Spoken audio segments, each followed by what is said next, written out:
La cámara tiembla. Alguien respira pesado detrás del teléfono. En la pantalla, 3 hombres arrodillados, manos atadas, ojos vendados. El suelo es tierra, tierra roja del norte, tierra que ya ha bebido demasiada sangre. Uno de ellos llora. Los otros 2 permanecen quietos, demasiado quietos, como si ya supieran, como si ya hubieran aceptado lo inevitable. Detrás de ellos, sombras, figuras que se mueven, siluetas que el video apenas captura. Y entonces una voz, grave, calmada, demasiado calmada para lo que está por venir. ¿Quiénes son estos hombres? ¿Qué hicieron para merecer esto? ¿Por qué alguien grabó lo que está a punto de pasar? La respuesta está en lo que ocurrió 3 semanas antes, en una decisión que tomaron, en una traición que creyeron que pasaría desapercibida, en un error que les costaría todo. Los llamaban los 3 comandantes. Raúl, el mayor, 42 años, exmilitar, 15 años en el ejército antes de cruzar la línea. Había servido en operativos contra el narco, conocía las tácticas, sabía cómo pensaban, sabía cómo operaban. Eso lo hacía valioso, peligrosamente valioso. Jorge, el segundo, 38, ex policía federal. Había trabajado en inteligencia, sabía de escuchas, de rastreos, de cómo seguir el dinero sin dejar rastro. Su mente era fría, calculadora, siempre 3 pasos adelante. O eso creía. Y Memo, el más joven, 34. No tenía entrenamiento formal, pero tenía algo más importante: lealtad. O al menos eso parecía. Había crecido en Culiacán, conocía las calles, conocía a la gente, sabía quién era quién se podía comprar, quién se podía romper. Los 3 trabajaban para el Tigre, así lo llamaban. Nadie usaba su nombre real, ni siquiera en conversaciones privadas. El Tigre controlaba la plaza de Sonora. No era el más grande, pero era de los más respetados. Porque el Tigre no perdonaba, nunca, y todos lo sabían. Durante 5 años, los 3 comandantes fueron la mano derecha del Tigre. Manejaban la seguridad, coordinaban los movimientos, resolvían problemas.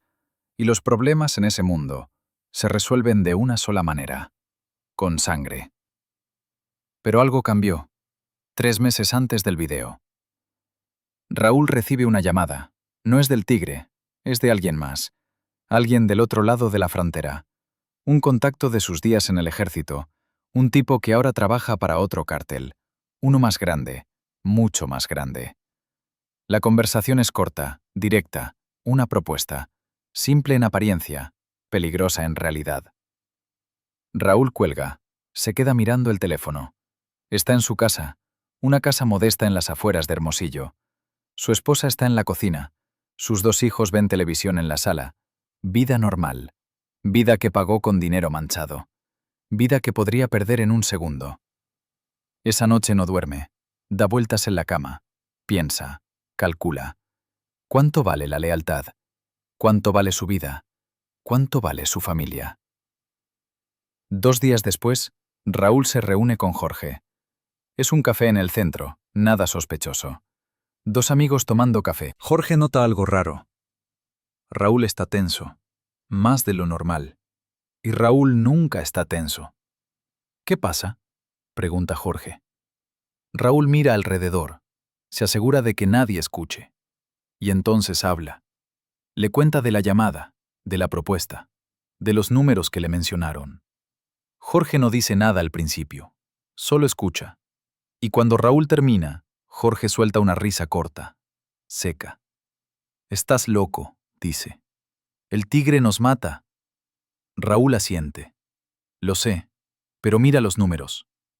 Jorge los mira, y ahí cambia su expresión, porque son números que cambian vidas, números que compran libertad, números que hacen posible desaparecer, empezar de nuevo, en otro país, con otra identidad. ¿Y si funciona?, dice Raúl. Jorge no responde, pero tampoco dice que no. Una semana después, traen a Memo. Memo es más difícil de convencer. Memo le debe todo al Tigre. El Tigre lo sacó de la nada. Lo hizo alguien. Le dio poder, respeto, dinero. ¿Cómo traicionar eso? Pero Raúl es persuasivo. y Jorge es lógico. Juntos construyen el argumento perfecto. Le muestran los números. Le explican el plan. Le hacen ver que el tigre eventualmente los usará y los desechará, como hace con todos. Nadie es irreemplazable, ni siquiera ellos. Memo escucha, duda, pregunta, busca huecos en el plan y los encuentra. Pero Raúl tiene respuestas, para todo, como si hubiera estado planeando esto desde hace meses, y tal vez lo ha estado haciendo. La decisión final no llega esa noche, ni la siguiente. Memo necesita tiempo, necesita pensar, necesita estar seguro, porque una vez que cruzan esa línea, no hay regreso. 2 semanas más. Memo acepta. Sellaron el trato con Mezcal. En una casa segura en Nogales, los 3 solos, sin testigos, sin grabaciones. Solo ellos y su decisión. Una decisión que cambiaría todo. El plan es limpio, simple, casi perfecto. Tienen que entregar información, rutas, horarios, ubicaciones de bodegas, puntos débiles en la seguridad del tigre. A cambio reciben dinero, mucho dinero, y protección, del otro cártel, del más grande, del que nadie se atreve a tocar. La primera entrega es pequeña, una prueba, información menor, una ruta que ya estaba comprometida, algo que no levantaría sospechas.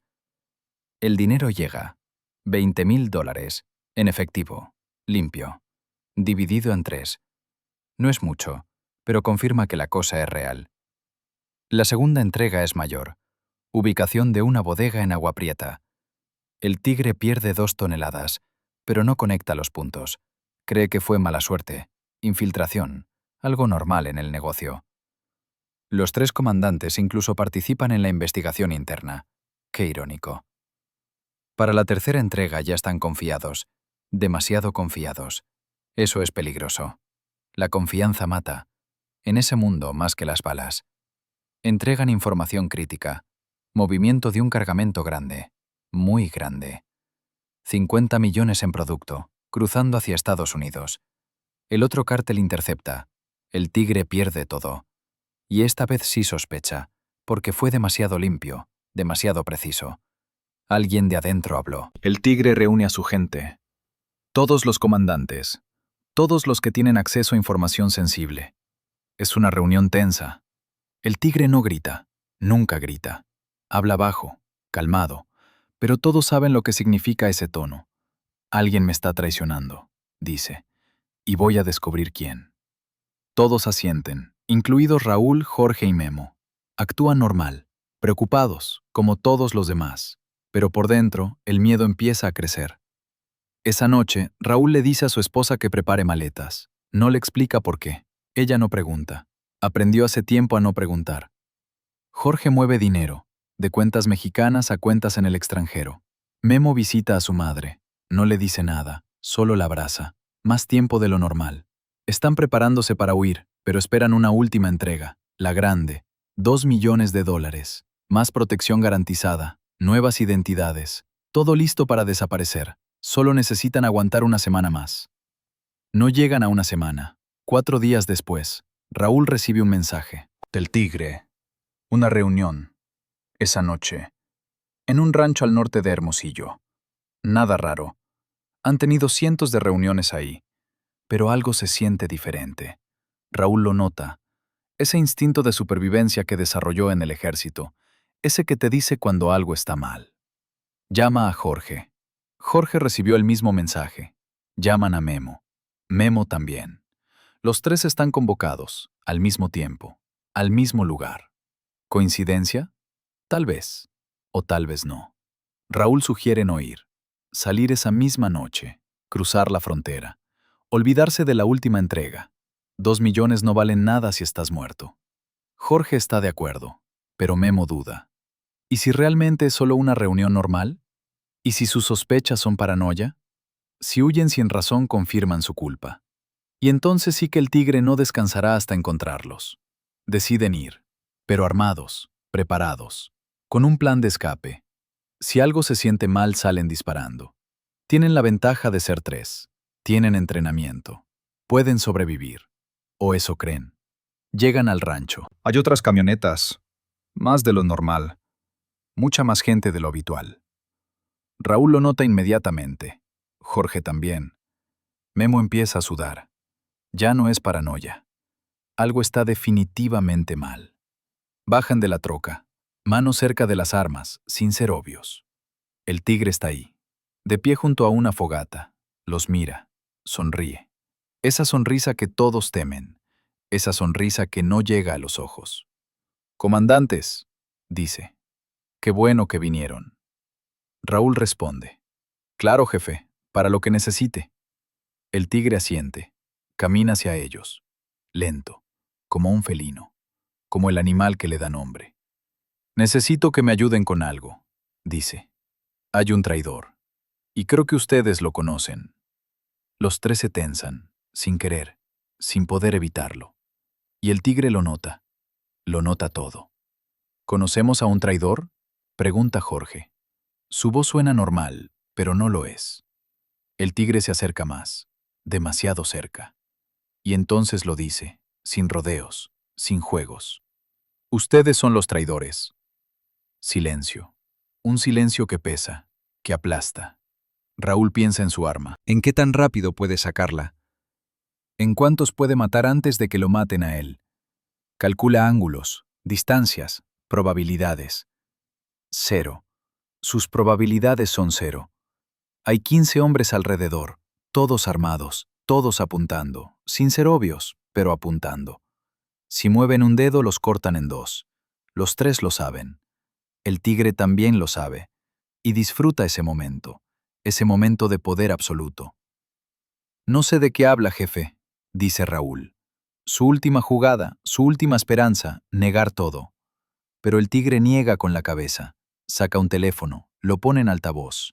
Y entonces suena una grabación, una conversación, entre Raúl y Jorge, planeando la traición.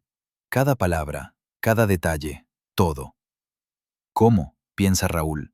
«¿Cuándo los grabaron? ¿Dónde?». Y entonces entiende. El café. Ese café donde se reunió con Jorge la primera vez. Estaba vigilado. El tigre sospechaba desde el principio, y los dejó continuar, para ver hasta dónde llegaban, para identificar a todos los involucrados. Memo empieza a hablar, A explicar, a suplicar. Dice que lo obligaron, que él no quería, que fue idea de Raúl y Jorge. Traiciona a sus socios en un intento desesperado de salvarse. Pero el tigre lo calla con un gesto. No le interesa. La traición es traición. No importa quién la inició. Los desarman. Les quitan teléfonos, llaves, todo. Los suben a otra camioneta, manos atadas, ojos vendados. El viaje dura 2 horas. Nadie habla. Solo el sonido del motor, el sonido de la carretera, el sonido de sus propias respiraciones, cada vez más rápidas, más agitadas. Raúl piensa en su familia, en su esposa, en sus hijos. ¿Los buscarán también? ¿Los castigarán? En ese mundo, la familia paga por los errores del padre, siempre. Jorge piensa en los 2 millones, en la vida nueva que casi tuvo. Casi, tan cerca. Memo simplemente reza, en silencio, a un Dios que probablemente ya lo abandonó. Llegan a un lugar remoto, Sierra de Sonora, solo tierra, arbustos, silencio. Los bajan, los ponen de rodillas. Alguien saca un teléfono. Empieza a grabar.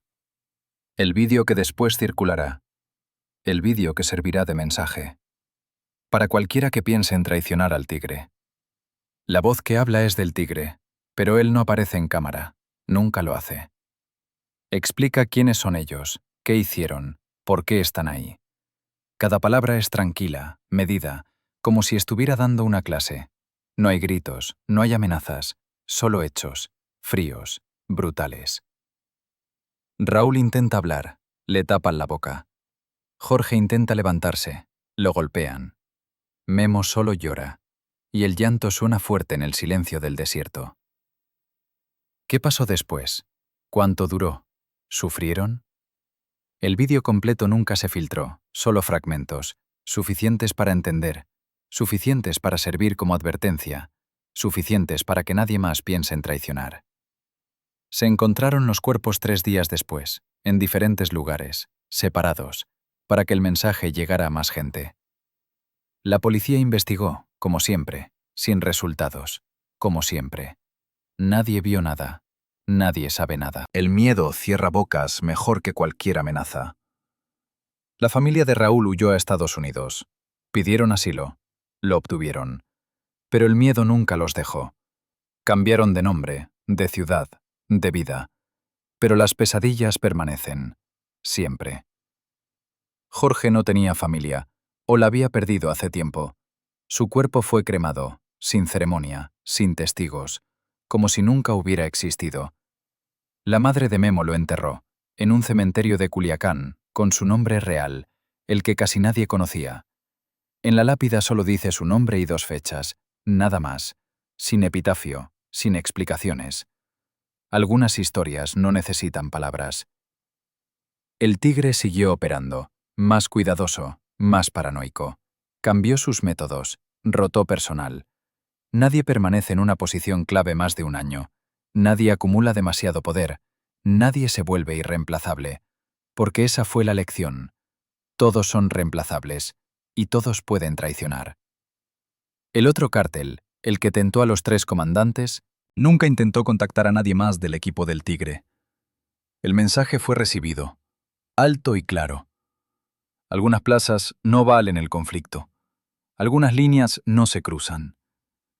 Pero la historia no termina ahí. 6 meses después del video, un paquete llega a una dirección en California, a la casa de la viuda de Raúl. Dentro hay un sobre, y dentro del sobre, un USB. En el USB, más videos. Videos que nunca se filtraron. Videos que muestran todo, desde el principio hasta el final. La mujer no los ve, no puede. Los entrega a un periodista que investiga el narco, que documenta la violencia, que intenta mostrar la verdad detrás de los corridos y las películas. El periodista sí los ve, y se arrepiente. Algunos horrores no deben documentarse. Algunos horrores deben morir en el desierto, donde ocurrieron. Destruye los videos, todos. Quema el USB, y nunca habla de lo que vio. Pero las imágenes permanecen, en su mente, detrás de sus párpados cuando cierra los ojos. Fantasmas digitales que lo perseguirán siempre. ¿Por qué traicionaron?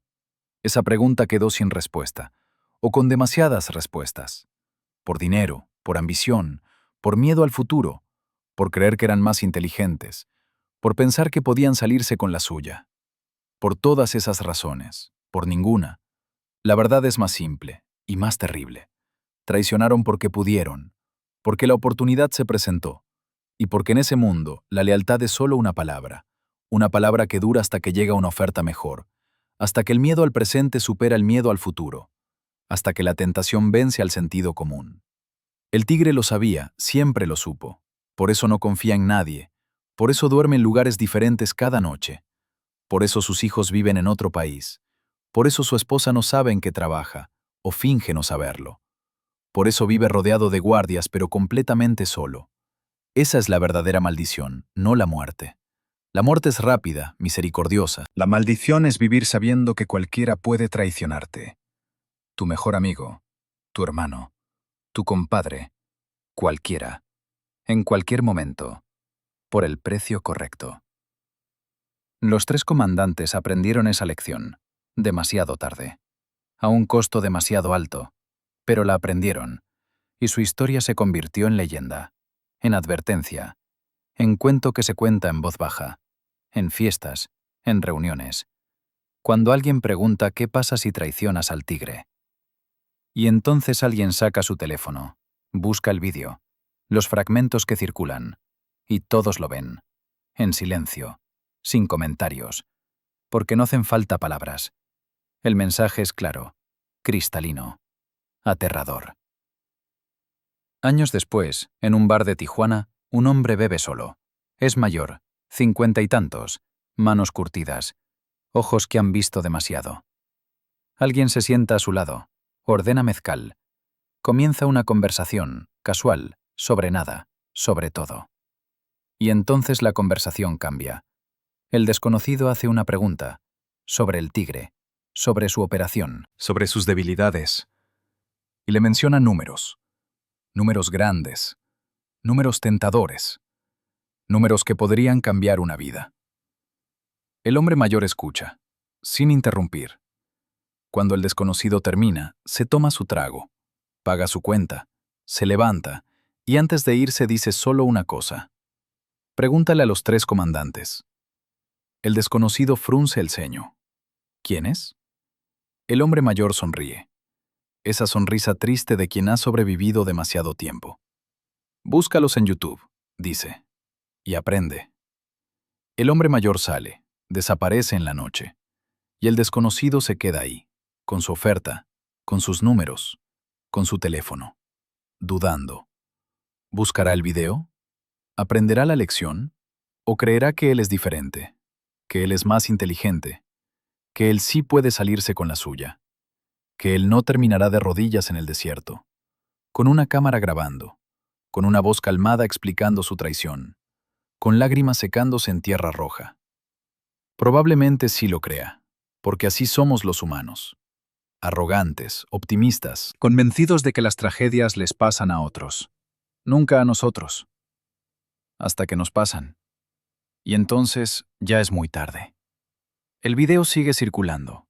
Cada año alcanza nuevas audiencias, gente que no estaba en el negocio, gente curiosa, morbosa, que busca emociones en el sufrimiento ajeno, que comenta, que comparte, que hace bromas, sin entender que esos eran hombres reales, con familias, con sueños, con errores, terribles, fatales, pero humanos.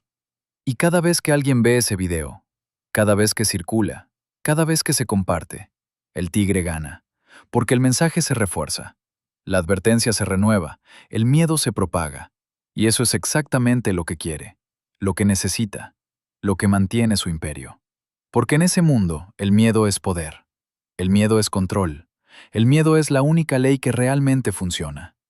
No hay contratos, no hay garantías, solo miedo. Y consecuencias. Consecuencias que se graban, que se comparten, que se convierten en leyenda. Los 3 comandantes querían más. Querían libertad. Querían seguridad. Querían salir del negocio, vivir tranquilos, morir viejos, en una cama, rodeados de familia, como gente normal, como la gente que nunca fueron. Pero ese sueño tenía un precio que creyeron poder pagar, con información, con traición, con la caída de su antiguo jefe. Un precio que pareció razonable hasta que llegó el momento de pagarlo. Y descubrieron que el costo real era mucho más alto, infinitamente más alto. Su error no fue traicionar. En ese mundo todos traicionan eventualmente. Su error fue creer que podían hacerlo y salir ilesos, que eran especiales, que tenían ventaja, entrenamiento, conexiones, un plan perfecto. Pero no hay planes perfectos, no en ese mundo. No cuando juegas contra alguien como el tigre. Alguien que ha sobrevivido 20 años en un negocio donde el promedio de vida es 3. Alguien que ha visto todas las traiciones, todos los trucos, todos los errores, y aprendió de cada uno. El tigre no llegó donde está siendo ingenuo, o confiado, o perdonando traiciones. Llegó siendo más despiadado que sus enemigos, más paranoico que sus aliados, más cruel que sus rivales, y grabando sus lecciones, para que nadie las olvide. Hoy, en algún lugar de Sonora, el tigre sigue operando, más viejo, más cansado, pero vivo, y poderoso, y temido, rodeado de nuevos comandantes que juran lealtad, que prometen fidelidad, que tal vez ya están planeando traicionarlo, o tal vez no. Tal vez ellos sí aprendieron, tal vez ellos vieron el video, tal vez ellos entienden el mensaje, o tal vez son como los 3 comandantes, convencidos de su superioridad, de su astucia, de su suerte, hasta que esa suerte se acaba y terminan de rodillas en el desierto, con una cámara grabando, con tierra roja bajo sus pies, tierra que pronto los cubrirá. Porque esa es la única certeza en ese mundo. Todos caen, eventualmente, por traición, por ambición, por mala suerte, por estar en el lugar equivocado. En el momento equivocado, con la gente equivocada, haciendo la pregunta equivocada. Y cuando caen, cuando llega su momento, algunos gritan, algunos suplican, algunos pelean, y algunos, como los 3 comandantes, solo aceptan, con lágrimas, con miedo, pero con aceptación. Porque saben que no hay salida, que tomaron su decisión y ahora pagan el precio.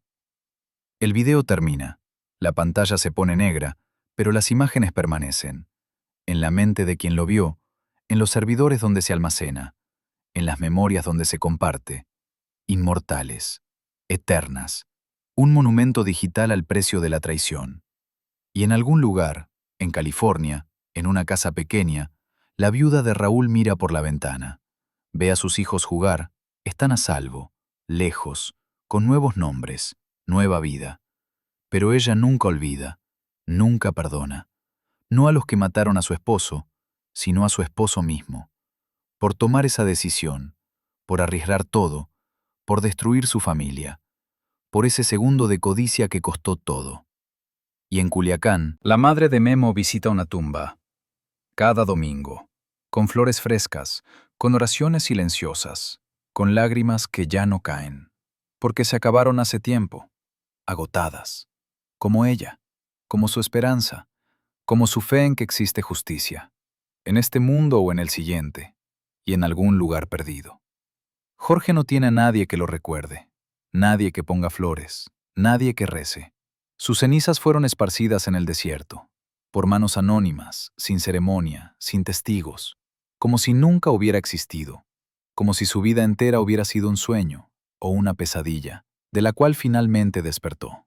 3 hombres, 3 comandantes, 3 vidas, 3 traiciones, 3 castigos, grabados, compartidos, convertidos en advertencia, en leyenda, en horror que se cuenta en voz baja, cuando la noche es oscura y el mezcal está fuerte, y alguien pregunta, ¿qué pasa si traicionas al tigre? Y entonces alguien saca su teléfono, y el video comienza de nuevo, y el ciclo continúa, y la lección se repite, y el miedo se propaga, una generación tras otra, un cartel tras otro, una traición tras otra, hasta que alguien aprenda, o hasta que todos caigan, lo que ocurra primero, porque en ese mundo no hay finales felices, no hay redenciones, no hay segundas oportunidades, solo hay decisiones y consecuencias, y videos que nunca se borran, y tierra roja que nunca olvida, y voces que siguen susurrando, desde el desierto, desde el pasado, desde ese momento, cuando 3 comandantes decidieron traicionar y sellaron su destino, con sangre, con terror, con una grabación, que es lo más aterrador que verás hoy. Pero la historia tiene otra capa, una que pocos conocen, una que hace todo aún más oscuro, aún más retorcido, porque los 3 comandantes no fueron los únicos traidores, fueron los únicos que atraparon, los únicos que castigaron, los únicos que grabaron, pero no los únicos que traicionaron. 3 meses después del video, un hombre llega a Hermosillo, viene de Sinaloa, trae consigo un maletín. Dentro del maletín, documentos, fotografías, grabaciones, evidencia, de algo que el tigre nunca imaginó, algo que cambiaría todo. El hombre pide reunión con el tigre, directa, sin intermediarios. Eso es inusual, peligroso. Pero el hombre tiene contactos, referencias, gente que responde por él. El tigre acepta, curioso, siempre curioso, porque la curiosidad en su caso no mata, la curiosidad mantiene vivo. Se reúnen en una casa, neutro, sin guardias visibles, pero rodeado. El tigre nunca está realmente solo, nunca realmente vulnerable, o eso cree. El hombre abre el maletín, saca fotos, las pone sobre la mesa, una por una. El tigre las mira y su expresión cambia, ligeramente, casi imperceptible, pero cambia. En las fotos aparece alguien conocido, muy conocido, su sobrino, Daniel, el hijo de su hermana, el muchacho que crió como hijo propio, el que puso a cargo de operaciones en Nogales, el que tiene su confianza absoluta, o la tenía. Daniel está reunido con gente del otro cártel, el mismo que tentó a los 3 comandantes. Las fotos son claras, inequívocas. No hay manera de malinterpretarlas. Daniel está sonriendo, estrechando manos, recibiendo un sobre grueso. El tigre no dice nada, solo mira. El hombre continúa, saca más evidencia, registros bancarios, transferencias. $2 millones a una cuenta en las Islas Caimán, a nombre de Daniel. Fecha de la transferencia: 2 días antes de que arrestaran a los 3 comandantes. ¿Entiende lo que está viendo?, pregunta el hombre. El tigre asiente, lentamente, porque sí entiende, perfectamente. Daniel los vendió, a todos, a los 3 comandantes y casi al tigre mismo. Porque el plan original no era solo robar información, era más grande, mucho más grande. Era entregar al tigre, vivo, al otro cártel, para negociar, para cobrar recompensa, para ganar favor. Y Daniel era la pieza clave, porque Daniel conocía todo, los movimientos, los escondites, los hábitos, todo. Pero algo salió mal, o bien, dependiendo del punto de vista. Los 3 comandantes actuaron antes de tiempo, se impacientaron, fueron descuidados, y Daniel tuvo que sacrificarlos, para protegerse, para mantener su tapadera. Les dio información falsa, que los delató, que los expuso, que los sentenció. Y luego se sentó a ver, mientras el tigre descubría la traición, mientras arrestaba a los comandantes, mientras los torturaba, mientras los mataba, mientras grababa todo. Y Daniel no dijo nada, no movió un dedo, los dejó morir, para salvar su propio pellejo. ¿Por qué me cuentas esto?, pregunta el tigre. Su voz es plana, sin emoción, pero sus manos tiemblan, ligeramente. El hombre se encoge de hombros. «Porque me pagan», dice. El otro cártel ya no confía en Daniel. Creen que es demasiado riesgoso, demasiado expuesto. Quieren cortarlo. ¿Y qué mejor manera que dejando que usted haga el trabajo sucio? El tigre sonríe, sin humor, apreciando la ironía. Lo están usando, de nuevo, como usaron a los 3 comandantes, como Daniel intentó usarlo a él. Un círculo vicioso de traiciones, donde nadie confía en nadie, donde todos son herramientas, descartables. Pero el tigre no es tonto. Verifica la información. Todo, cada foto, cada documento, cada transferencia. Envía gente a Sinaloa, a Nogales, a las Islas Caimán. 2 semanas de investigación, silenciosa, meticulosa, y todo confirma: Daniel es un traidor.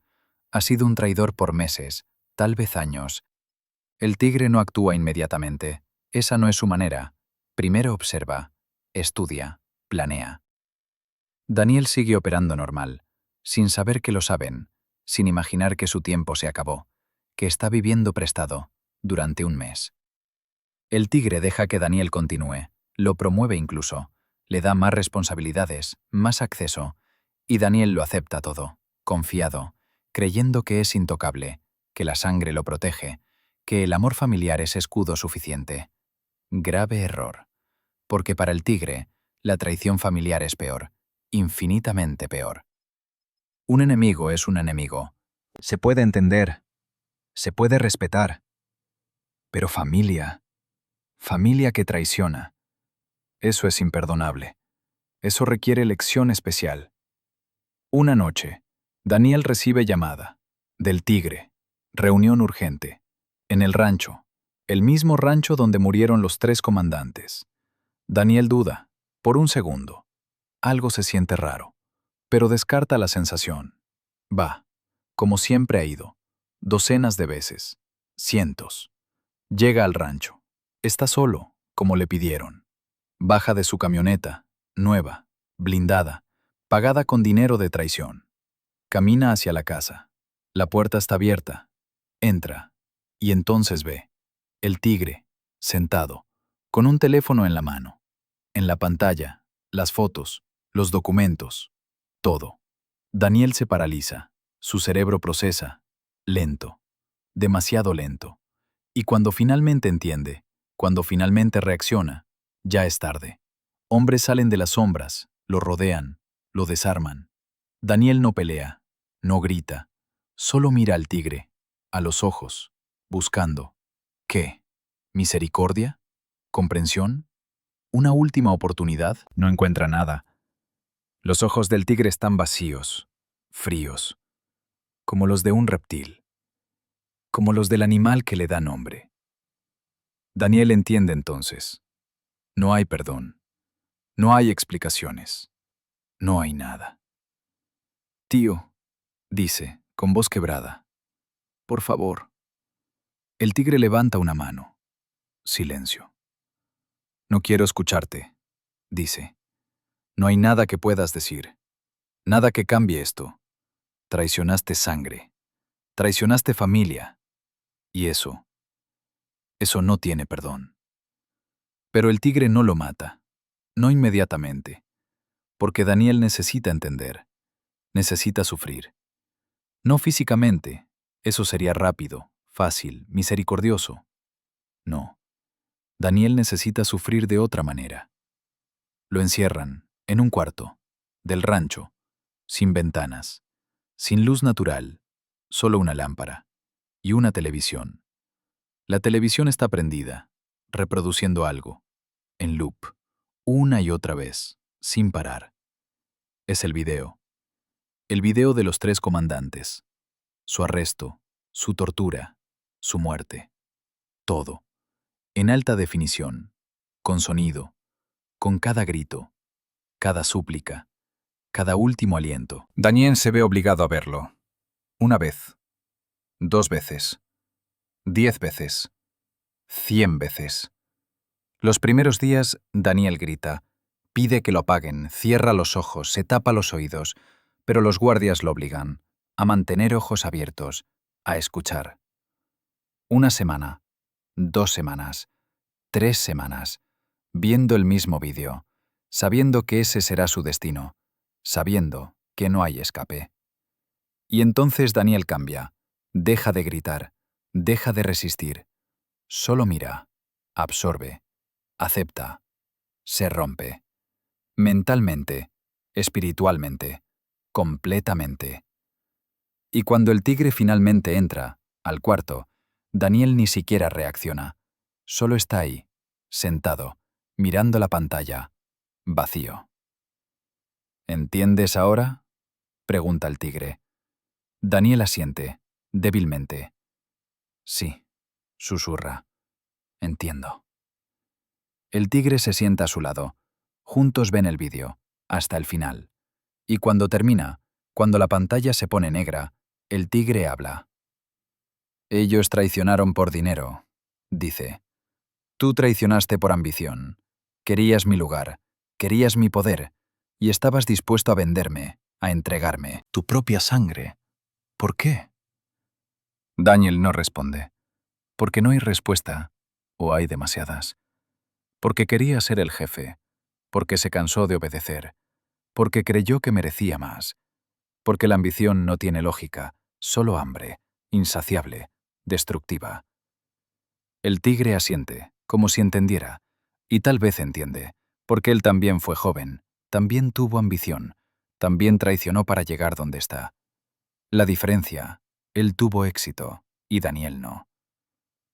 No te voy a matar, dice el tigre. Daniel lo mira, confundido. ¿No? El tigre niega con la cabeza. No, porque muerto eres mártir, muerto la familia me odia, muerto te conviertes en leyenda, como los 3 comandantes. No, tú vivirás, pero de otra manera. Daniel lo entiende, hasta que lo explican. Lo mandarán lejos, a un pueblo remoto, en Chiapas, donde nadie lo conoce. Le darán dinero suficiente, para sobrevivir, nada más. Y vivirá ahí, solo, aislado, sin poder, sin respeto, sin nada que lo defina, solo la memoria de lo que fue, de lo que pudo ser, de lo que perdió. Y si intenta regresar, si intenta contactar familia, si intenta recuperar algo de su vida anterior, entonces sí, entonces lo matan. Y matan a todos los que lo ayudaron, todos los que lo contactaron, sin excepciones, sin misericordia. Es destino peor que muerte. Y Daniel lo sabe, pero no tiene opción. Acepta, porque la alternativa es inmediata, terminal. Al menos así tiene vida, aunque sea vida sin significado, sin propósito, sin nada. Lo llevan, esa misma noche, sin despedidas, sin última mirada. Desaparece, simplemente. Y la familia pregunta, ¿dónde está Daniel? El tigre responde, se fue, a Estados Unidos, a empezar de nuevo. Les manda saludos, les manda dinero. Eventualmente. Mentiras, pero mentiras necesarias, para mantener paz, para evitar preguntas, para proteger imagen. Y Daniel vive, en Chiapas, en un pueblo que no aparece en mapas, trabajando en una tienda, vendiendo cerveza, y pan, y tortillas, a campesinos que no saben quién fue, que no les importa, que solo ven a otro hombre derrotado, otro que llegó huyendo de algo, como tantos, por las noches. Daniel se sienta, y bebe, y recuerda, el poder que tuvo, el respeto que disfrutó, el futuro que casi alcanzó, y llora, solo, donde nadie lo ve, donde nadie lo juzga, donde nadie le importa. Ese es su castigo, peor que muerte, porque la muerte es final, la muerte es paz. Pero esto es tortura eterna, vivir con la memoria de lo que perdió, vivir sabiendo que por su propia codicia, por su propia traición, destruyó todo, absolutamente todo. Y el tigre aprendió lección, diferente a la que enseñó. Aprendió que la familia no protege, que la sangre no garantiza lealtad, que confiar es debilidad. Y desde entonces, nadie, absolutamente nadie, está cerca de él. Mis hermanos, mis primos, mis sobrinos. Todos a distancia, todos vigilados, todos potenciales enemigos. Porque esa es la verdadera lección de los tres comandantes, y de Daniel, y de todos los que han intentado traicionar al tigre. Que la traición no solo destruye al traidor, destruye también al traicionado. Lo cambia, lo endurece, lo convierte en algo menos humano, más monstruo. Y así, el círculo continúa. Traiciones generan desconfianza, desconfianza genera paranoia, paranoia genera violencia, violencia genera más traiciones, sin fin, sin pausa, sin esperanza de cambio. 5 años después del vídeo, un joven sicario, nuevo en la organización, pregunta a un veterano sobre los tres comandantes, sobre qué pasó realmente. El veterano lo mira, largo, estudiándolo, y finalmente habla. Hubo 4 traidores, dice, no 3. El joven frunce el ceño. ¿4? El veterano asiente. Pero solo 3 murieron. El cuarto tuvo destino peor. ¿Cuál? Pregunta el joven. El veterano sonríe, triste. Vivir, dice. Simplemente, vivir. El joven no entiende, todavía, pero lo entenderá, con tiempo, con experiencia, con su propia traición, o siendo traicionado.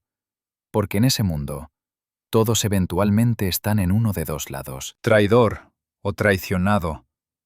No hay tercera opción. No hay neutralidad. No hay escape.